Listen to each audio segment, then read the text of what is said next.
Hello and welcome to the Flix Forum podcast, where each episode we go back and we look at a Netflix original film in the order of release. Today we have Netflix's 91st film. It's the 2018 Indian anthology film Lust Stories. It's directed by and stars an ensemble creative team and cast. So I'd like to say hey, and I'm Jesse, and with me I've got our co-host here, MJ. How are we doing? I'd like to say hey as well. I'm well. How are you? Good. I was probably going to put it out there. It's been absolutely bucketing down with rain here. So if there's some rain in the background, I apologize because it might overtake the sound for a bit. I do love a bit of background rain. I think it's so soothing. But yeah, maybe not what you want to listen to when you're trying to engage in a podcast. So hopefully it holds up a little bit, but it has been pretty heavy all day. Have you got your lights on inside? I had that down to say I had the lights on like early today because it's been so dark. So yes, lights are on. I should be able to make it right through to the end of the podcast without struggling to see what's going on. That should be good. Good. I'm glad. In these COVID podcasts, I kind of need to walk you through things like turning lights on and stuff when we're not in the same room. You could have told me like before we started recording, but that's all right. I should have actually. I didn't even think of it. I figured your light was on. It is super dark outside. It is massively dark. So is your light on? That's my light is on for the first time since we've been recording at the same time each week, and this is the first time I've actually had to have it on. I'm very happy to hear that. So we'll get into this because this one's an interesting one. Our format's probably going to be a little bit different today than usual because, like I mentioned in the intro, this is an anthology film. So it's got four little sort of segments that we probably want to break down and look at sort of separately. And then at the end, probably check out the overall idea, I guess is the way to put it. So we start our show with our Fast Flicks. So MJ, do you want to give us a quick little summary of what Lust Stories is about? Yeah, so you've really touched on it, but it's four everyday stories that explore the trials, tribulations, and confusions around love, relationships, and sex. Yeah, I think it's going to be hard to have anything that's too different in our little intro because we're not really going into each story within our Fast Flicks, though. Yeah, exactly. So yeah, for me as well, it's like you've got these four standalone stories that sort of delve into the complexities of relationships, and for me, this is from the point of view of some strong females. So yeah, that's where I'm at too. So we've got a similar take, which is good. Yeah, absolutely. All right, now we move into our segment where we sort of put together some ideas about what we've been able to research or discover about, any sort of production with the film. So I might start off with this one today because last week I mentioned that this is the second film in a trilogy, and it follows Bombay Talkies and it precedes Ghost Stories.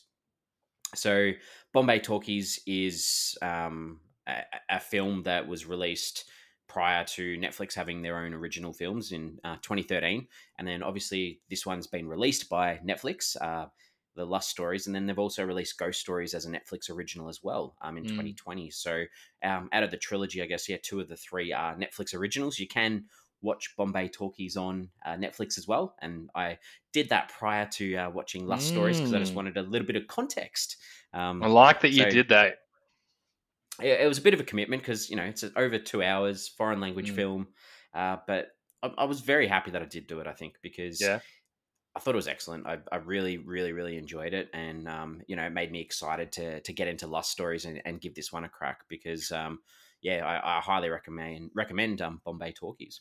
So what was the overarching theme of Bombay Talkies? Because obviously this one is talking about lust in the title. So it's about these relationships. And I'm assuming the third one, without knowing, but it's obviously Ghost Stories, maybe there is a little bit of a haunting type theme to it. I don't know. I hope so. Possibly, yeah. But what's you might be on the mark with that one. That's Bombay Talkies is a bit ambiguous. So what was it? It's a little bit harder to sort of define, I guess, if you don't understand. But if you go back and have a think, okay, what is Talkies? So Talkies was sort of like the first sort of feature films or cinema that had sound. So the first one, Bombay Talkies, it was almost like a celebration of 100 years of Hindi cinema. So each of those four stories was showcasing the power of film. Okay. But very like in the background in comparison to the themes and ideas for the actual four stories. To be honest, like to me, they had that idea of film being important in them, but it was so much more than that, and I really appreciated that. Yeah, I guess briefly, like each of the topics for the four films in Bombay Talkies were very very different. Like Okay. you know, the first one was about a gay man struggling with his sexuality, I guess, and I'm not going to give away any spoilers. Yeah, There's yeah. just like brief little ideas, and the second one was about a struggling actor and sort of having this epiphany, I guess, or an idea. So that one did have a bit more to do with film, I guess. Mm-hmm. The third one was about a young boy who wants to become a dancer, and obviously you can think about the connotations with that in a modern India. Mm. And then the last one's like a man who's trying to fulfill his dying father's wishes, I guess. So four very different Yeah, right. ideas, but all four very, very, I really enjoyed all four of them. Very, very good. Sounds very And male led. yes, compared to Mm. Lust stories, very male led. And I think that, and we talk about this too, the directors are exactly the same for all three films. So Yeah. four films in each one, four directors, all four directors have signed on for all three of these to do these. I think that's really cool. I think it's really cool as well.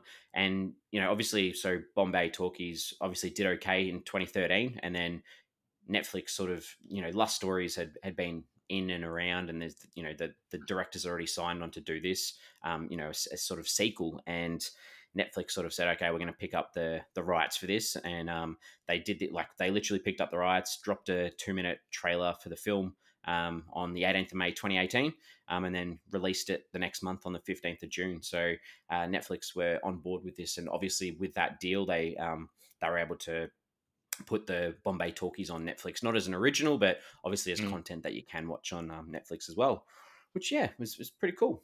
Makes a lot of sense to have all three of them available. So it's Yeah. I think it's a savvy little move from Netflix. I like it.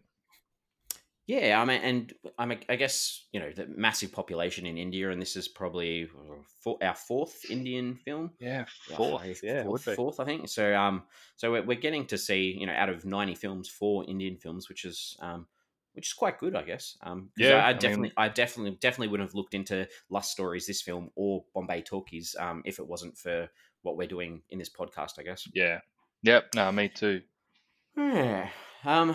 But yeah, so it was filmed, in India, obviously. Um, did you say anything about this? This was actually nominated for some awards or for an award.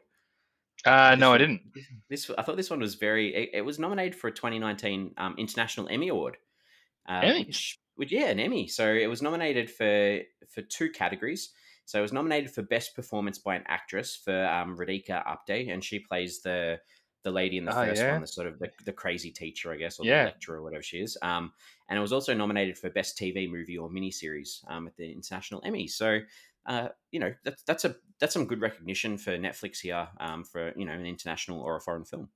Interesting that it's classified as that though, Hmm. miniseries or Well, TV movie slash miniseries. So obviously, is Netflix a Netflix are TV movie? Yeah, like Netflix are able to take the best of both worlds, I guess. If they have films like Lust Stories where they only put them on Netflix, they don't have that opportunity to go for the film awards because they haven't had it in a cinema. So okay. It's a yeah, good point. so Yeah, because I was going to yeah, say The Irishman obviously wouldn't qualify for an Emmy because they had a theatrical release. Yeah, theatrical yeah, release. gotcha. Yeah, so they get the best of both worlds a little bit, I guess. Yeah, okay, but we haven't seen that, have we? We've never seen an Emmy nomination for a Netflix original No, film, have we? nah. So yeah, I thought that was a and two in picked up two in the one go. So Yeah, then maybe they right. put a little bit of effort behind that. I'm not Mm, sure, but yeah. And I mean, this is probably this is some news that's been up and about this week, but with this COVID situation, the mm, Oscars obviously for next year. They've allowed that any sort of film that is released video on demand on Netflix or anything like that over these next few weeks while cinemas are closed can qualify for awards, which is makes a sense. big, it's a massive thing for the Academy to do, seeing how anti Yeah. streaming they can be at times. Yeah, So that means that Spencer Confidential is probably going to win Best Picture. That's what we're Yeah, saying? yeah. There could be maybe a Hemsworth may get a Best Actor Yeah. nomination. Who knows? Well, there's So not yeah, too like Trolls World Tour is the main one, isn't it? That skipped a theatrical release and just went straight to streaming. yeah, Um, and the talk around that's been like I've really enjoyed over the last week or so, just looking at the conversation around that, because obviously Universal have come out and said, look, yeah. the 3 weeks that's been on video on demand, we've made more than we did off the actual original film when it was in the cinemas. Mm. And there's a lot of cinema chains in the states in particular who aren't happy with that, and are AMC trying to AMC in basically particular, booked them. we're not going to play Universal films anymore. So there's big ramifications for the film industry at the moment Well, we're going with through what's that going time on. of change anyway. I think, regardless of COVID, it was slowly getting to the point where when are we going to see things streaming at the same time as their theatrical release? Now, there's obviously rules in play as to how long afterwards you can play, and Netflix is trying to sort of push that as much as possible with their Oscar nominated films and award worthy films. But this is almost forcing the hand of the film industry to change the way that they go about it, and it'd be very interesting to see things on the other side once it all happens. And Trolls World Two Yeah. is the first example. Yeah, and the same for like regulation on television in Australia as well. Like the Australian because of the current situation, like children's television, there's always been a quota that you got to fill, and they've sort of postponed that for the near future. And yeah, it's going to be an interesting once we get through this. It's going to be so interesting to see what's able to get back up and keep going, and what the changes are going to be in Mm, relation to streaming and network television and cinema. It's a mm. interesting world. It's Very interesting. very fascinating. All right, we should probably get back onto Lost Stories. I guess Last this was a good stories. this was a good chat. I've enjoyed just having a bit of a ramble. So Lost Stories, we probably have a look at the consensus, I guess, Yeah. before we move into the actual film. Deb, what have you got for the consensus? Have you got anything that you wanted to share? Well, it's pretty good, to be honest. IMDb had nearly 9,000 ratings, and it's sitting at 6.5 out of 10, which is a really good score. Hmm.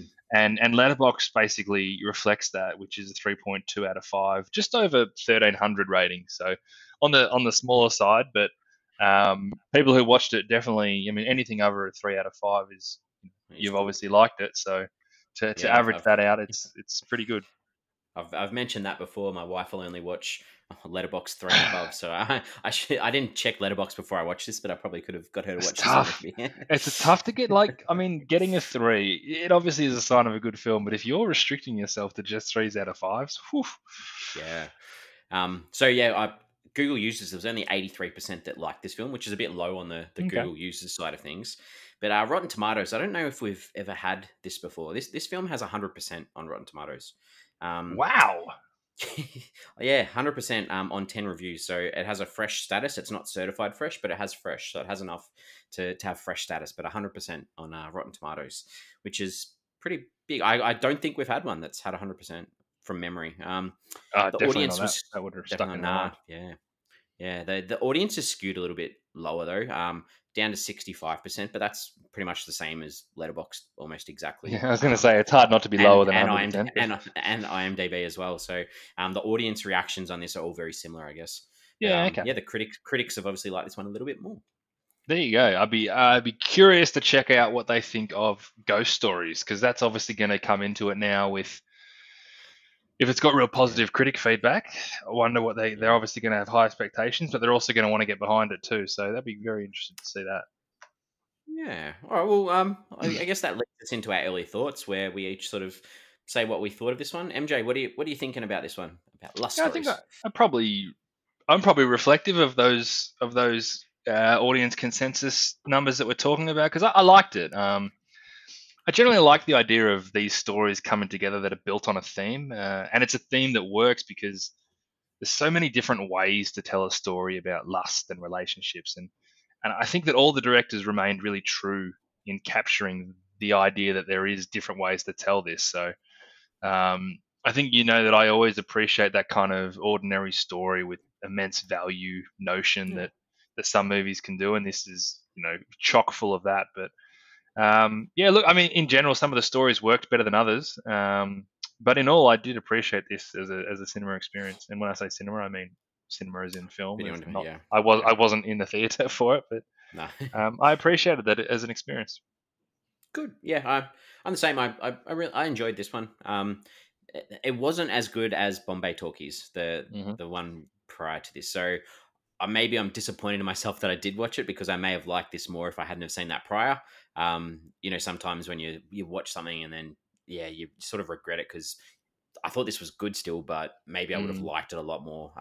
But I still think this had some excellent storytelling, mm, and there's still so much to take out of each little half hour story, even and as well as an overall thing. So I really appreciated the ability for them to like the directors of these are obviously some of the biggest names in Indian cinema. So mm. they know what they're doing, and technically there's not a lot wrong with the way that it's shot or put together. Maybe script wise and things, the translations don't work as much, but for me, yeah, it worked pretty well. Yeah, I agree. Hmm. Good. All right. So I think this is where we're going to sort of skew off from what we normally do, and we're probably going to Mm. look at each of the four stories individually, Yep, and probably start off with the first one, which would make sense, I'd say. I think it would. So there's a title card before each short, and this got me a little bit because I was like, oh, so I was writing down the titles Mm. expecting, and I put it straight into Google Translate to see what the translation was, but it's the director's names. I mean, I so was it's doing the same thing, but to be honest, I also assumed it was the director's names. well, you're a clever man because I'm I not. think So. when the second one came through and I realized it was two words that seemed like names, I was like, Yeah. okay, cool. We're just Yeah. doing first name, last name. But Yep. The first one's directed I love that. by the first ones are directed by is it I'm going to stuff this up, so I apologize, but Anurag Kashyap. Yeah, I'll give that a that's how I crack. would have said. Yeah. So 69 producer credits, 49 writing credits, 24 directing credits. Obviously, does a lot of work. Um, Yeah, and and he was we can. nominated for a BAFTA as well. Ooh, really? Yeah, he was. Oh, good. So yeah, so obviously knows what they're doing. What did you think? What? Give me some thoughts on the first story, MJ. Yeah, I liked it. I guess in general, I think it was nice seeing the side of what was a crazy stalker, and kind Yeah. of the justifications that they go through in their head, because it was shot as if it, as if it was almost like a documentary where she would have pieces to camera where she'd talk about situations, and Hmm. I was quite fascinated by it. I thought, I don't know why I really liked it, but So, it did you just want to? told a side of a story that I've never seen. Yeah. So should we look at some characters, I guess, from this one, like just Yeah, to sort of what did you think give an about this idea? one before you? Yeah, I enjoyed this one. I think I probably had it probably took me a little bit to work out exactly what was going on. I think to like so the main female character, I think it's Kalindi. Hmm. I was a little bit confused with what was actually going on with her other relationships other than Mm, the one with Teus. But yeah, I enjoyed it too. I think that it was it's what a good short film does, I guess, is it gives you lots of information about a character. We got to see some development of her or some changes in her, and I thought the conclusion was really good as well. Just the way that it ended was really mm. nice. So we're going to spoil these now probably too. So if you're listening and want to watch Oh these, yeah. yeah, we're going to go through and probably spoil each of these four little vignettes. Um, so yeah, so should we talk about Kalindi? I think we should talk about Kalindi. So Yeah, I think so. it's her story. And I think that they started her off as like a really really strong sort of character who had these very good like these thoughts that she expressed really well about men being really emotional and obsessive and stalkerish, and then we slowly see her sort of move away to becoming exactly what she was explaining men to be, and I think you could see that she was so controlling of Teus early on, and calling him out in class and things like that, and the whole thing was she was married, and it was just funny that that she fell into these same traps that she was complaining about men for. So I thought that was a good way for an introduction to a film that's like 2 hours, I guess. I think it's interesting because there's another way of looking at her where you say that it was the development to her. I almost looked at it as this is her all along, and All along. we're slowly learning more and more about her as time goes on. And this is what got me questioning whether she actually is married and whether there is. I think his Ooh, name was Mejia or whatever his name was. She yeah. keeps referencing him and talking about him, but you never see him. I know he's away, but you never see her talk to him on the phone. Like you start to realize how real is this guy, and because this girl by the end of it was so unstable and so disillusioned, and uh, she overcomplicated everything, and I think that maybe this was her all along, and she was trying to sort of put on this facade for the camera, and then eventually it just got worse and worse and worse. I loved it because she was Yeah. crying for attention. She just wanted to be wanted. She was acting like a child, and she had some really great lines too. Like she said a line. I think you mentioned you referenced this before, when she's talking about men saying, "I just don't understand why they can't separate the two," being like love and sex, Yeah. and that was almost like this underlying theme of the film too. But you hear her saying that with such clarity, and I just felt like this girl was just like grade A stalker psycho, and I You loved can. it, and I love seeing Yeah. her trying to justify these things. It was great. Well, speaking about her, like I've got a little bit of a question about her, I guess, as well, because you spoke about her talking sort of to the camera about what was going on. Um, like I just thought it was really interesting. Like who, like was she talking to just Yep. herself, or was she talk? She wasn't talking to I a don't know. counselor or anything. Yeah. Yeah, I I don't know thought it whether would it was that. Yeah. yeah. I just thought it would have been interesting. Like if is she like seeking help for like these characteristics that she's got, and she's getting this assistance in helping her to Mm, overcome the not it's like obsessive disorder that she almost has. mm. But yeah, so I don't know. I just thought it Wouldn't was it have interesting been because nice? It would have yeah. been nice if at the end she's doing like a piece to camera or piece to the interviewer, and she just gets up and you see another view and it's just the camera sitting there and no one else there, and she's just that shit Yeah. crazy. Very true. Yeah, that's a good one.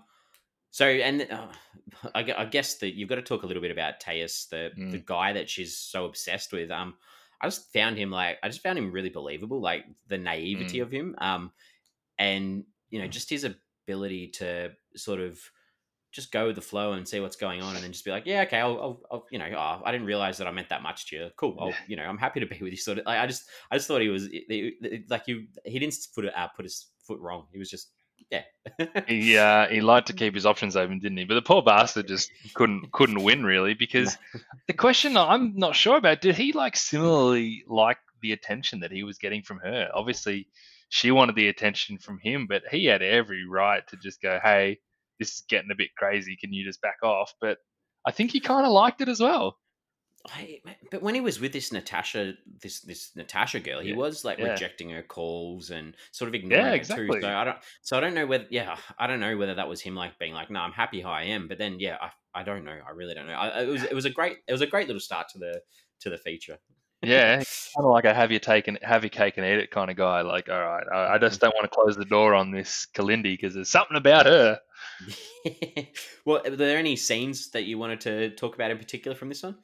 Um, yeah, I think the Kalindi's first. I think it was one of the first times she was talking to the camera or talking to the interviewer, where she just has this really interesting take on relationships and marriage, and talking about the pressure of one man having to satisfy her as a lover and a best friend, Mm, and the wild fantasy. And as I said, I think this is what I liked about the whole story, is the way that she justified her crazy notions. Is that it kind of made sense why she was crazy. And then it got to the next level in another scene where she calls him and he hangs up at her, and she's like, that's where he doesn't understand that communication is everything. And that's just how disillusioned she is. But she justifies these things so well, and it's kind of hard not to get on board with her. yeah, and a great performance too. Like obviously Great that's why she was performance. nominated for that Emmy. Yeah, Yeah. really good performance. I sort of I don't know. Maybe I was more into the Teus character because I really liked the scenes with him where you sort of see this sort of vulnerability of him almost where.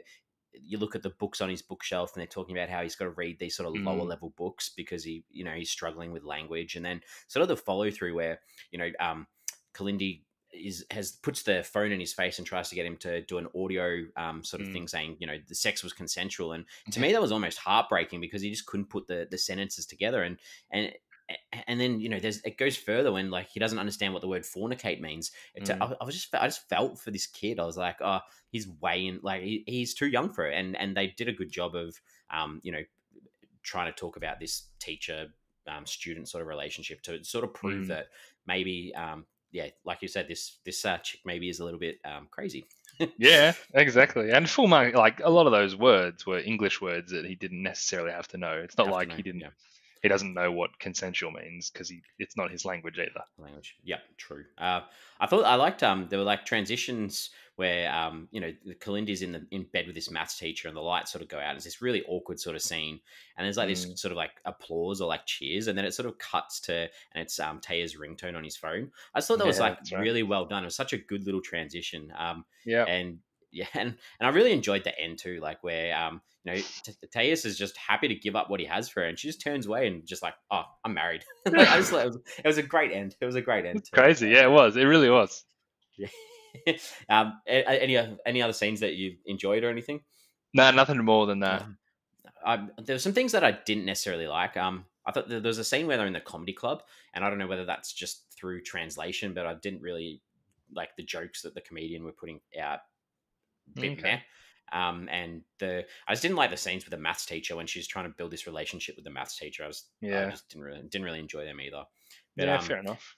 yeah, but I mean, this in such a short little amount of time, it sort of covers consent. It covers, you don't want to hurt people, or you can't hurt people if you don't love them, I guess. And Kalindi, she's always talking about, honesty, and she has that acknowledgement. I'm selfish, and she's Yeah, happy to say true. I'm selfish too. So yeah, I thought this was a good start to the to the feature. Agreed. It was like even though it was sort of 35, 40 minutes, it was kind of fast and fun and it definitely kicked it up on it. Like if it had started with the second film, it would have been really difficult to get into, but this definitely set the pace nicely. Yeah. All right, we move on to the second one.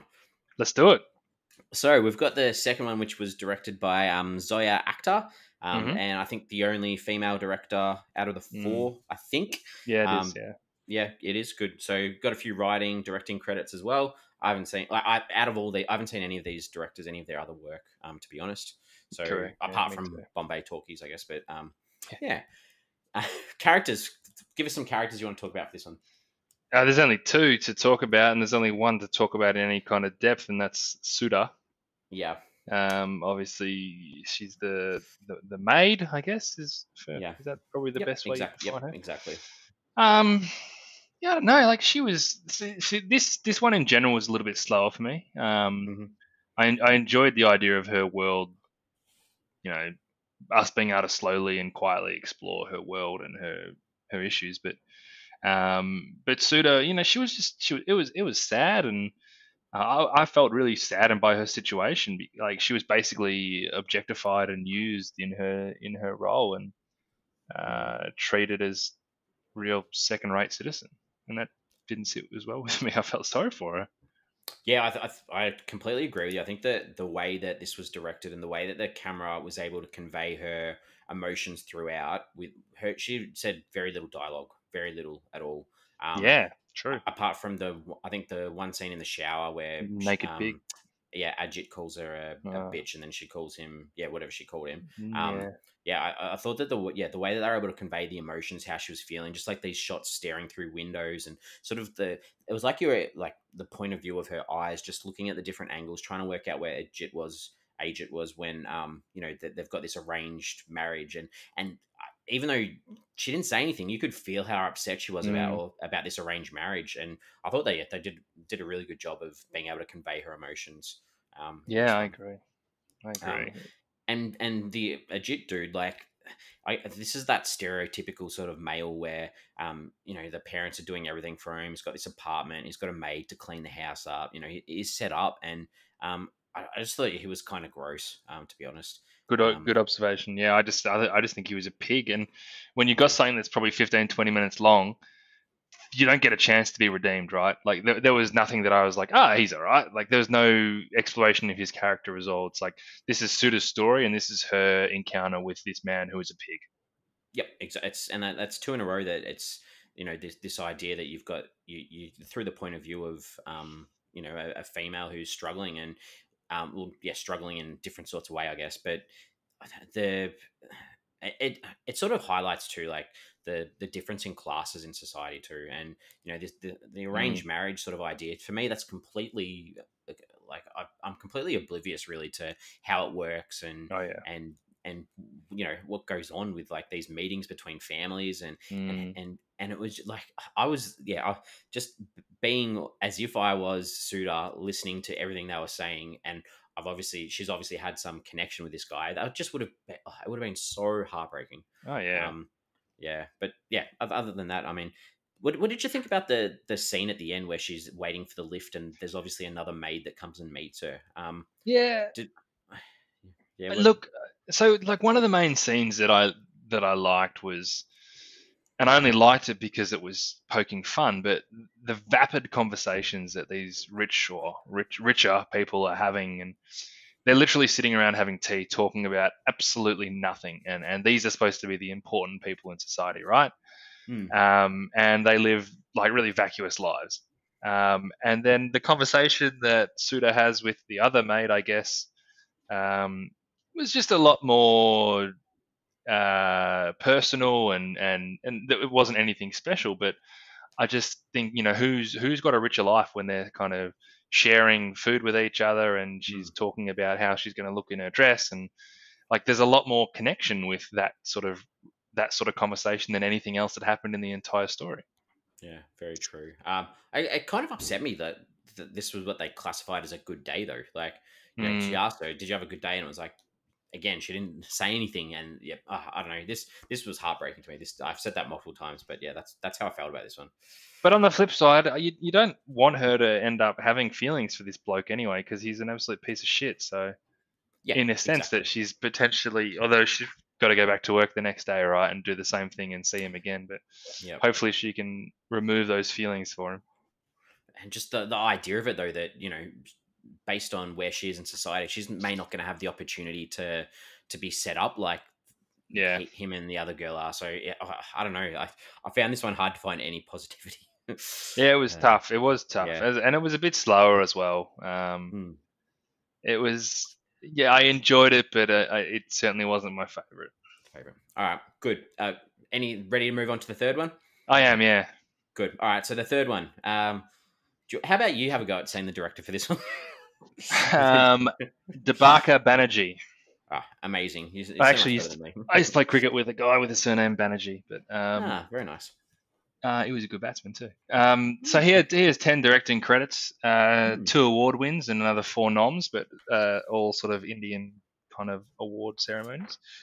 Um, Personally, before we go into characters, I was completely engaged with this story. So this was a story about the man Having it. cheating Yeah. on, yeah, having the affair. It's much Hmm. better way to put it, but it just it just kept dangling enough fruit in front of me to want more. So straight Hmm. away, I was asking like, what are the circumstances of these two, and then you kind of okay, so he's her husband's best friend, and then you're going, well, who's this husband? And he starts calling, and then he shows up, and then she wants to tell him about the affair, and he doesn't, and you're just kind of Yeah.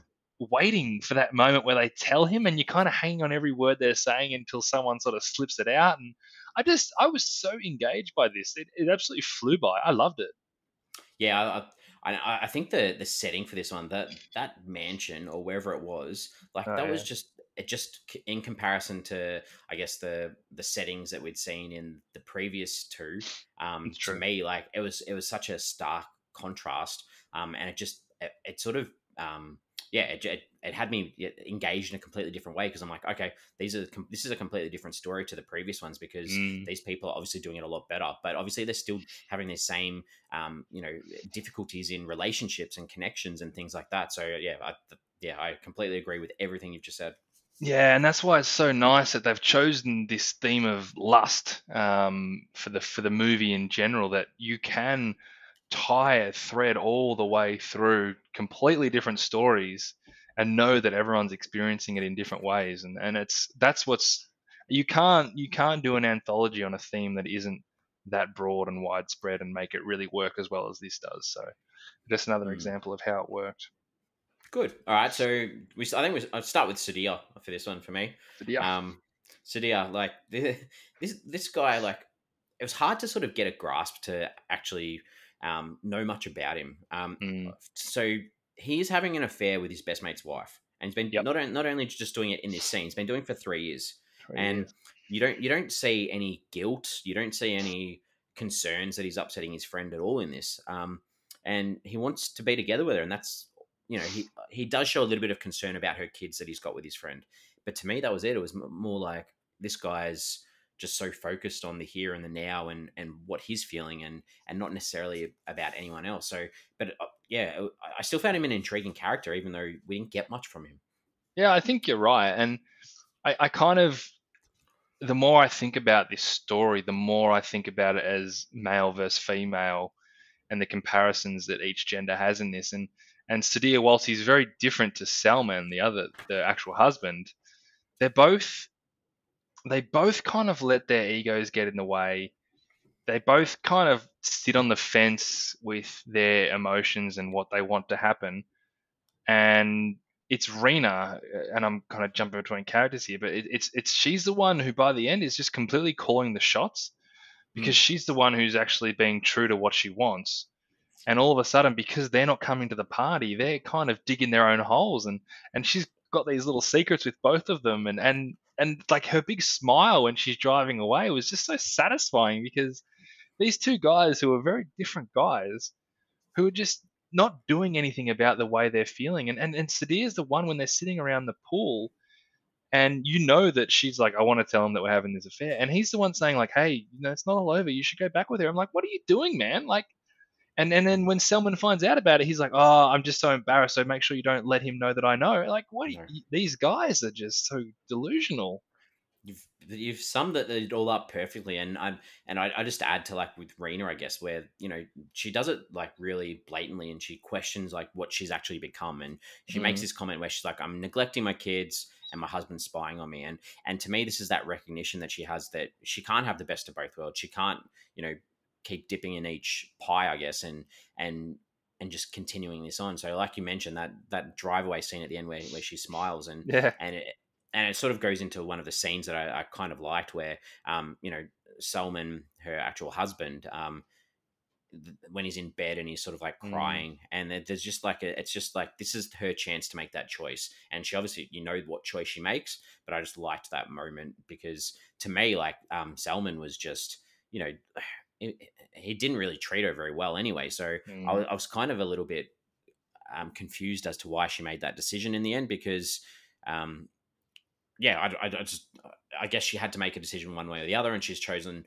obviously the person she's got the kids with. So that's probably why she's decided that way, I guess. But at But she least made she a very made a decision because the other yeah. two didn't make a decision and they just Mm. kind of let things happen. And she's the one that had the power and was basically liberated by it. Yeah, and I appreciate that. There's a scene where the two men are sitting there joking, like laughing like friends, and you could just see the anger on her face building. And this is where she makes that decision by telling Salman Mm, that you know you need a mother, not a wife, and she's like, I can't do that anymore. And I think once she's got that off and she said that to him, maybe she feels like we can move forward now and continue on with this. Um, yeah. I also kind of get the vibe that you say that she ends up with Salman. I reckon she's going to still dip her toe wherever she wants to because at the end of the day, she's kind of safeguarded by it now. Like, But what's do you reckon she's going to go back with? She'll try something other than Suit here. yeah, I I, don't know. I guess I I got didn't the really impression that feel. I got the impression she's walking away from that. Maybe it's just a shame he didn't put up much of a fight about it, and I don't know. Yeah. But I wouldn't be surprised if she does just go back and because she can do whatever. She's kind of bulletproof from both of them right now because they're too pussy to do anything. Hmm. Um. Yeah. Yeah. True. And we've discussed those characters pretty well. I think Yeah, we've done it in a roundabout way, but I think we did a pretty good job there. I was I quite impressed with that. Is there any other scenes or anything else you wanted to discuss about the characters? I kind of talked through what I liked about the film being the fact that it kept engaging me with every single moment. So it wasn't necessarily any scene as much as the whole thing that I enjoyed, but I did I did kind of sit up and take note when she said they've been together for 3 years because I just didn't see that coming. I was sort of expecting it to be this little affair that they've sort of had recently and they're in the honeymoon Mm. period, but it really got me where it's like this is a thing, like this is her current partner really, and that was great. I just everything about this got me. Yeah, there's one other thing that I just wanted to like. I really enjoyed. There's a scene where Salman's on the phone to Sadia, and he calls his wife to sort of say, I bet you she won't answer this call when she's Mm, standing right next to him. And I just really liked this idea of like not getting caught in this lie, and just the two of them standing there, and this whole idea of like the commitment between her and who is she actually committed to? But mm, but like we said, she does stand up to men because this is about both of these guys thinking they can rule her. This is about mm. these two guys thinking that they both have ownership of her. And she's got this idea. No, she needs to be able to decide what her life needs to be herself. And I think we've both said that she's able to do that in the end. Yeah, We which is hope. great. Yeah. Hmm. But you're right. It's all about that sort of like the complications of life and of love and the decisions that we're kind of faced with every day. Like whilst no one necessarily is faced with that exact situation, we're definitely faced with those kind of questions that we have to make decisions with all the time. Hmm.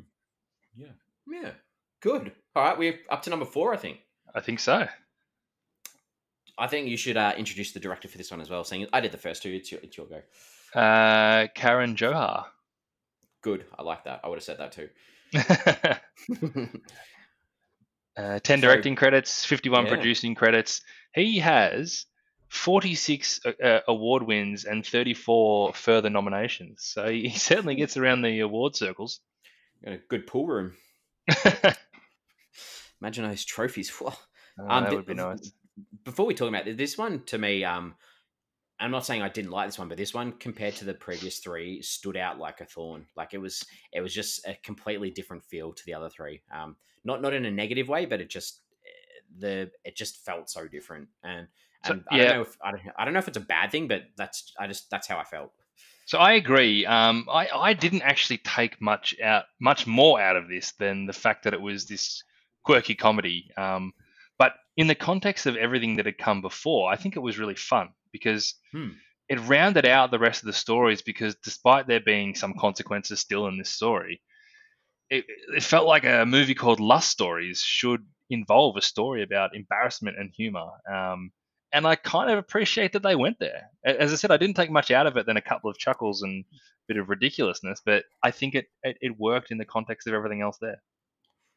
Good. Yeah. Well, this is where I don't know whether this one's the one that I like the most or not, but I've got this one. There's a lot going for this one for me. I Yeah, I get, and I'll probably start off just by talking about the main character, I guess, Rika.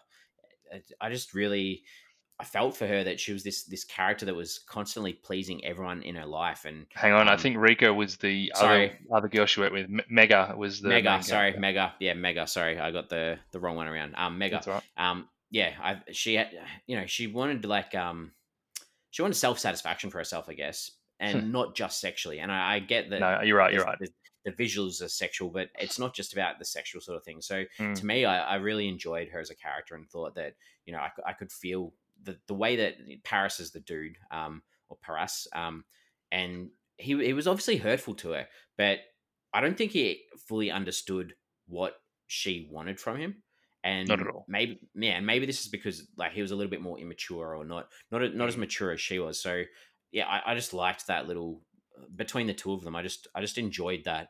Um, the not even chemistry because it wasn't chemistry, but the lack of Mm. chemistry almost between the two. I just enjoyed it. I thought it was good. Yeah, I think you're bang on. I think this story was almost like a coming of age film for Mega. Like it kind of took her out of this suppression, and I think it's more of a gender role type thing because she was just trying to fill this gender role that women have done, I guess, in India for years and years and years, is get married and have kids. And once and I think it's a lot to do with Rika that Hmm. she kind of helped break Mega, whether she knew it or not, out of this rut um, because Mega started thinking about what she actually wants, and that is an orgasm, or that is a proper courting. Like, I love the idea with the ice cream when she sort of spoke about the kids giving the ice cream, and at the end it's the ice cream. It's like, you know what? If you want me, date me, wheel and deal, spoon me, like all that kind of stuff. Like, sweep me off my feet. So I just like that her experiences, led her to deciding and fighting for what she actually wants. When I'm imagining a lot of women in this society just get suppressed into what they're supposed to do. Yeah, you've summed that up like really, really well, I think, because yeah, it's obvious how much that the pressure that she's feeling about having kids. Like you see it multiple times from her family. Mm. That they even ask the question: does a woman desire anything more than having a Yeah, child, or something along those lines? And yeah. like, she does desire more than just children. And I think they do a good job of explaining Yeah, and that. she didn't necessarily allow herself to think like that until she started to realize she was dissatisfied. And to that point, that I think Paris kind of had this dumb, sweet charm to him, and because he's so used to these gender roles, he wasn't understanding where she was coming from, right? Because this isn't how he's brought Brought up, up, and yeah. this is what he's expecting. So I think he really did care for her, and he tried as hard as he could to understand her, but it was just so foreign to him that he just wasn't doing a great job of it, because he cared about her and he was sweet. And He did, yeah. He was very loving, very affectionate. Yeah, it's just yeah, he wasn't the type of affection that she needed. Are there any scenes that you enjoyed in this one, or any? there are, Jesse. Yeah, This is one of the few where there's specific scenes that I that yeah. I did. I reckon we might have a few of the same for this one, because I've got a list as well for this one. And I think again, this is why there was a certain tone to the film that changed when this story started. And firstly, when he was talking about the alligators when they mate and him blowing bubbles in the water, as stupid as that was, the mindset I was in at that point, that was actually amazing. I thought that Yeah, was so funny. I had a good laugh for that one. I've got that too. I had a very, very good laugh for that. I thought that was great. So good. And then a bit later on, when Mega was sort of had that adult film analogy, which was a lot of fun, and he was just so oblivious to even figure Yeah. out what she was trying to say and what she was trying to get out of it. Because he's got this, and again, it was sincere. He's got this charm to him. He's kind of like Joey from Friends, and Joey kind of takes a little bit longer than everyone else to figure out what's going on, and that was really clear in that scene as well. I've literally got that down as a scene, and I quote what I've written: his complete oblivious nature. And you've exactly said Yeah. like his oblivious. Like yeah, I agreed. I think that was fantastic. It was impossible not to laugh at the principal changing the fire of Oh, my loins. I'm not gonna have anything left. Straight away when he said, "Oh, it's a spelling mistake," and he's in the book and he crosses it out and wrote lions. Loin. So good. I thought that was funny Um, too. and the last thing that I thought was very funny, very subtle, but still kind of in your face. But when she says, "Sorry, I'm late," and he said, "It's okay. I always arrive early," which was obviously it's obviously the problem that they'd had in the The bedroom whole all time. along. And I don't even know if he was aware that that was the joke he was making, which made it Nah, even better. funnier. Yeah, good. Good. Okay, I've got a couple of others like things that Good. I liked in this. I thought that this is probably just the teacher in me, but at the start, there's like the two girls are having a chat, and a parent walks in. She's like, "I'm late for a parent teacher interview," and it was just the exact moment where you're like ready to walk out the door, and I just like had these like memories. I'm like, this is so funny. Like I laughed because I could feel this. I had sympathy for her trying to escape. Yeah. I thought that they had this brief little scene where they did this quick wedding marriage night, and I thought the sets and the mise en scène and the costumes in those two little quick shots of the wedding and the bedroom, I thought they were incredible, like just visually outstanding. I just really enjoyed that. Yeah. Okay. And the last thing that I liked, and I thought you may have said this, but I thought the grandma looking for the TV remote, Oh, yeah. and it was the remote for the vibrator. Yeah. That was hilarious. Like as soon as she starts spilling the water, I was like, oh my god! I thought that was really, really funny. That's what I mean. Like, I'm glad that they just completely committed to this. Like, as soon as she's like, "Oh, where's the remote control?" and she brings Yeah, down the bloody remote control for the vibrate, you know what's going to happen. But I just, yeah. like, as I said, you can't have a movie called Lust Stories without these like embarrassing sexual encounters. And Because I, Um, I was I was a little bit confused at first when she goes through the principal's drawer and took I didn't understand. I didn't originally work out what it was that she took from the drawer. I didn't realize the mm, principal had confiscated a vibrator off another teacher. That was a bit weird, but yeah, I just thought that was funny.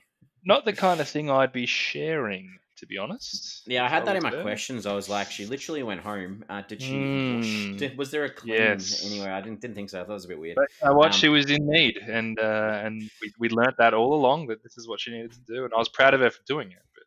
good, good. Well, I had a bit of fun doing that. That was That was enjoyable. good. Yeah, Those four little different sort of stories. So this is the time I think where we can sort of talk about some like themes that are in these. Or the overarching sort of ideas in this one, because we've sort of yeah, touched on each of the little stories and what they were saying individually. But what are you thinking about the whole overall picture? yeah. I agree. I like there are certain specific things to each story, but I like the idea that stories of lust and relationships are really really vast. Like they're big, they're small, but they're always important. It's kind of this primal emotion, one that we sometimes can't really control, and it can force us to lose our control when it takes hold of us. And I think that's captured in every single one of these films. That it's such a raw emotion when you feel that strongly about someone or something, that Hmm. you do things that you wouldn't normally do. And I think everyone in these stories does it, but in such a different way, which is why it's such a great topic for this. Hmm. Yeah, that sexual desire that you see throughout, it's just in each and every story, and I completely agree with what you've said too, and I liked this, these strong, independent, in charge females for each of these stories. Yeah. Maybe not necessarily the second story, but she didn't succumb, I guess, to No, yeah, putting up with his crap. yeah. But yeah, I think that, and this is so the first one to me was, you've got this powerful, strong female sexuality, and then the second one, that's a bit about class and how you've got a maid and these Mm, arranged marriages, and then the third one's almost about motherhood and how this, you've got these two kids, and to me, she picked those two kids over everything that she had, because that's why she got in that car at the end, because she realized she's got these kids. And then to me, the last one included all three of these things. It included like this strong sexual woman. It mm, included like this class that, you've got these two mm, different families, and families that won't agree to things because a girl's too sexual. And then finally two, about motherhood and how not everything is about having a child. So I liked mm. that, for each of the first three, that it was sort of came together in the last one. Yeah, I I just like that, mate. yeah. Yeah, I just thought it was really good.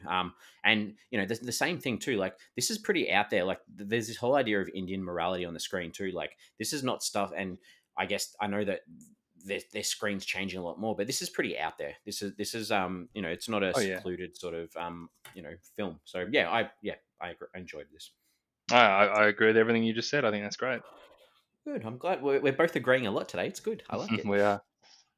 All right. So what did you take away from this one? I kind of harped on about it. I just think it's a great way to do an anthology film.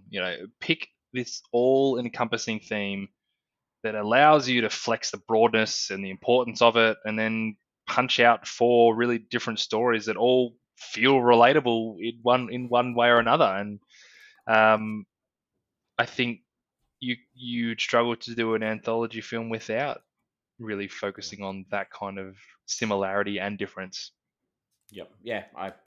This is so good. We're stealing each other's ideas, because to me, like, yeah, these are still really like strong standalone shorts too. Mm.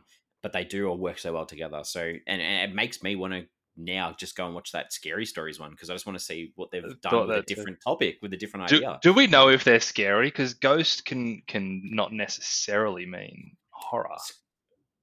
Correct. Yeah, it might not. It might be like ghosts of pasts, or who Yeah, knows. or Yeah, like ghosts of your mind. if you And might be like that Christmas Carol might be past, future, and present, or whatever it is. Who knows? maybe. But I'm intrigued. Yeah, I'm intrigued too. Okay, so IMDb. This is the stage where we jump on IMDb to look something up. I have a sneaky feeling we may have the same one for this, Well, unless you're I too good didn't. to recognize it yourself. Well, not only did I recognize him, I Okay. when I I'm not even joking, and I'm not even being an idiot here. When I clicked on the film and it said that Vicky Kaushal was in the film, I was Yeah. like, "Oh, Vicky Kaushal!" I remembered his name from Love Per Square Foot, whatever it was called. Uh, so when I saw it, I was kind of waiting for him. Oh, So I good. actually didn't Okay. IMDb him. Oh, good. I did because as soon as the fourth story started and I saw this guy on the screen, I'm like, "You're so familiar." And then I was like, "Ah, you're on one of the other Netflix films that we looked at." And as you said, yeah, Love Per Square Foot. So I well done love to it. So you for you not didn't having to look it up. recognize you recognize him, but you weren't like, "Oh, Love Per Square Foot." Like No, not at all. I had no inkling or connection as to what I had seen him in. that would have been satisfying then when you figured it out. Yeah, it was good. I was like, oh, okay, cool. At least I recognized him, I guess. It's better than going through the whole thing and being True. like, oh, there was someone in a Netflix film that we've done that I don't remember. And he was Oh, like the lead of like a 2.5 yeah. hour Netflix film. That would have been bad. I think I just tried to wipe all those songs out of my memory that in Yeah, that film. But that film was all right too. that was all right. Yeah. Yeah. All right, question time. Have you got any questions you want to ask? Just one that I haven't asked, and that's just would you like to see? Because how often do you see someone go, "Oh, what's your favorite genre?" Oh, I love anthologies. Like, would you like Hmm. to see more anthologies films made? If they're made well, I don't see why not. And to me, like these ones that I've this one and Bombay Talkies, like they've been made very well, and Mm, the theme or the idea are relevant. And they connect up. So I think yeah, as long as they're done well, and I enjoyed was it American Horror Story? I watched the first couple of seasons of that. I thought that was done well. So it can work in episodic television as well. It's just about getting it right, I guess. yeah, Because for sure. yeah, you can say, yeah, I'd love to see more, and then someone might just put together a bunch of 5 random shorts that have nothing to do with each other, and it's like True. There's you missed obviously a the good point. and bad nature to it. I do love. So New York, I Love You is actually one of my favorite movies. Hmm. And that's they've got like Paris, Je t'aime, and Rio, I Love You, and all like they go through all these major cities and they have short films that are sort of based in and around those cities, and that's really Hmm. good as well. So I kind of and there's just not that many anthologies out there. I guess if it's a shit one, it doesn't really get recognition, does it? So Hmm. yeah, I'm Yeah. certainly open to more. Good. Good. What was your favorite out of the four? I think it was The Affair. Yep, the Holiday House Beach one. Yeah, yeah, Yep.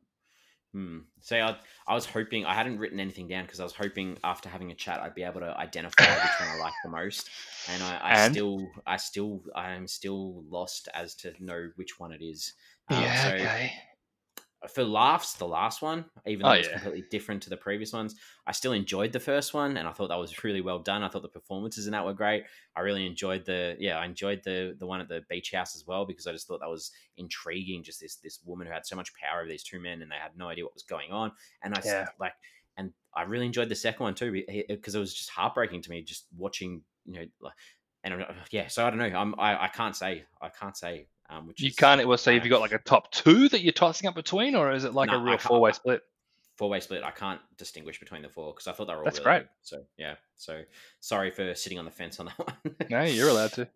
um, have you got anything else? I got a couple more. I got No, no more. all right. So the first story where we've got this the Tasia guy. So was he actually with that Natasha girl, or were they just friends? I think he definitely was with her. He Like was with her. that was very relationshipy what they were doing.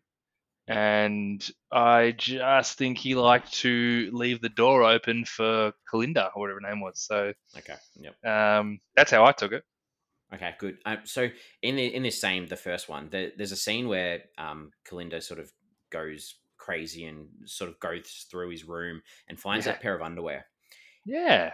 It was almost like she's throwing a hissy fit, and then she almost has it's like a realization, and then she sort of puts the underwear to her face. Does does she realize that they were hers? So I was gonna say I assumed they were hers. Yeah. So to me, does that mean that there's nothing actually going on with this girl? So I was confused because I was like, Yeah, yeah, I don't know. I don't know. I was just maybe intrigued. maybe sexually there's nothing going on with her, Nothing but on. Yeah. they were dating. Yeah. Well, maybe they were just friends, just hanging out, going to having dinner together. I don't know. Yeah, I don't know. I just thought it was an interesting sort of thing to include. There had to be something to it that, like, you don't put someone else's underwear to your face. I thought Yeah, that too. But then I thought he was okay. going to say like, yeah, they're yours, you idiot. But he was just like, I Yeah, don't know. but he didn't. Yeah, because he just didn't know anything. That guy. Um, Yeah, the second one, should the maid have made a big deal and sort of made it awkward for him with that girl and said, "Hey, he's been with me," sort of thing? Do you reckon that would have? I don't know. I just thought that might have added something to it. That could have been interesting. whew, would have changed everything. Would Yeah, have the story would have been completely different. and it would have given her more power if she'd have just walked out and then met that friend at the elevator and gone, "Did you have a good day?" And she smiles and go, "Yes, I did," because I stood up to this guy. I don't know. I just True, yeah. true. Sorry, these are more just me changing the Nah, narratives. it would have made me feel better about it, but it wouldn't Yeah, have been the story they were trying to tell, I guess. trying to tell. Yeah. Last one. So the fourth story, the last story, we've got the final scene of all four stories. Is we mentioned it before. Paras goes to feed the ice cream, and then Mm. it sort of cuts. Did she actually eat it? Oh yeah, She did. So yeah. so does that mean that it's is this really a signal that he's ready to please her, or is this just I don't know? I I Are think you it's a happy with that? signal that he's ready to he's figuring out what she actually wants. Like I think he's like he didn't even know that the sex wasn't what she wanted. He didn't even recognize that, and I think the big what happened in the kitchen and kind of like the aftermath of that had him thinking that maybe things are a little bit different, and I've kind of got my I've got everything wrong on what I think here, and it's his way of going. Well, I like this girl and I want to make it work. So yeah, Okay, good. All right, that's all I've got. So that was good. Thank you for helping me out with that one. no I worries. was I don't know. Maybe I'm just too pessimistic, but I'm No, glad that you've got that positivity about it. so you didn't So agree, I would have loved for her to just like slam it in his face and walk off. That would have been great. but I don't think he wasn't necessarily the problem as much as he was Yeah, I know, I know, I know. physically the problem. He didn't understand, and that maybe Yeah, it's even more empowering and promising if promising. he's changing the way he thinks. Yeah, he's willing to give it a go. Yeah, exactly.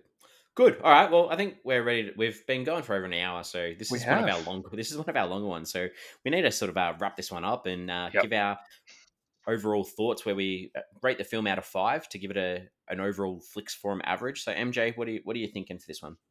Yeah, I thought it was an impressive viewing.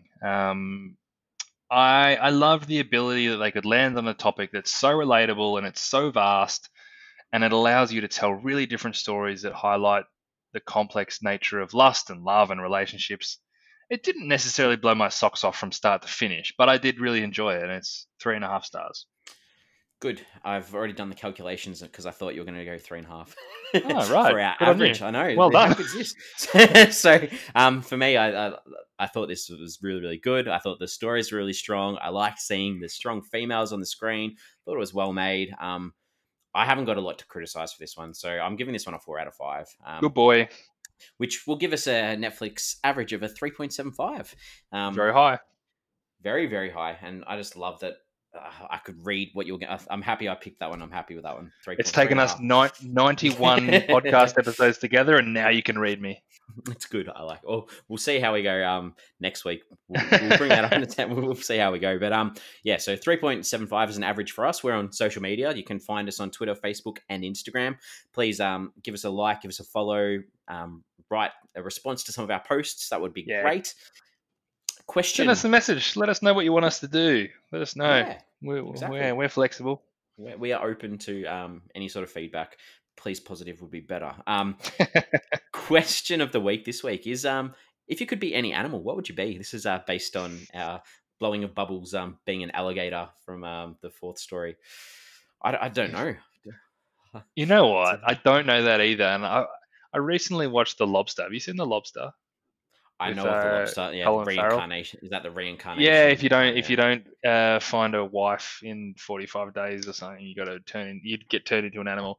Yep. And I'm like, I don't actually have an answer for that, and I still haven't thought about it. So you know what? I'm actually going to spend the time over the next week to figure out what animal that I would want to be.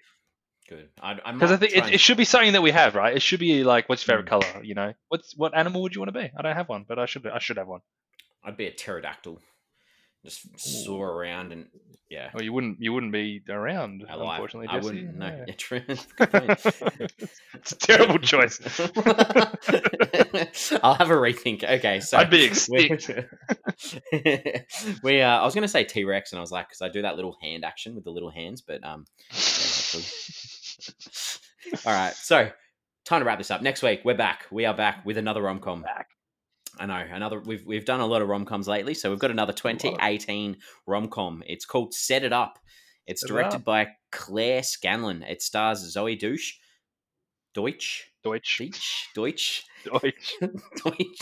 It also stars Glenn Powell, Taye Diggs, and Lucy Liu. So that's what I love Glenn Powell. This is our third Glenn Powell movie, I think. See, I will probably IMDb him next week. I don't know. He was in Sandcastle, and he was in. I'll check it. Good. Well, I'm looking forward to seeing Zoe Deutsch. I don't know how to say that one. I'm going to practice that one this week. MJ, this has been good fun. That's been good. This was a good one to talk about. I've been looking forward to this conversation. That was, I thoroughly enjoyed that. So thanks for coming along for the ride, and I will see you next week. Thank you, mate. I will see you then.